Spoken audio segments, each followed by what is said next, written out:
Muscular হেলথের সাথে বা যারা বডি বিল্ডিং করেন তাদের সাথে ইরেকটাইল ডিসফাংশনের কি সম্পর্ক, এই প্রশ্নটা আমাকে অনেকেই করেন।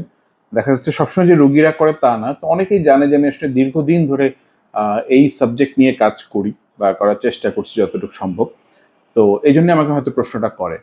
তো এই ধরনের ক্ষেত্রে আসলে রেজাল্টটা ওইভাবে না বলে আমরা অনেকটাই গবেষণা ভিত্তিক বা রিসার্চ বেসড বা এভিডেন্স বেসড জিনিসের উপর ডিপেন্ড করি। তো দুই একটা ছোট্ট রিসার্চের কথা বলি। ছোট মানে হচ্ছে দুই একটা এক্সাম্পল, তাই ছোট বললাম। রিসার্চগুলোর অনেক বড় ছিল, অনেক স্যাম্পল অনেক বড় ছিল। 2020 সালে ইউনিভার্সিটি অফ সেন্ট্রাল ক্যালিফোর্নিয়াতে একটা ইউসিএলএ যেটা, তো ওইখানে একটা রিসার্চে দেখা যায় 2000 মেন বা পুরুষ মানুষের উপর একটা রিসার্চ করা হয়। সেখানে দেখা যাচ্ছে যে যাদের মাস্কুলিন ম্যাসটা বেশি বা পেশির পরিমাণটা বেশি, এই বেশিরও কিছু অঙ্ক বা স্কেল আছে, এটা আরেকদিন আমরা আলোচনা করব।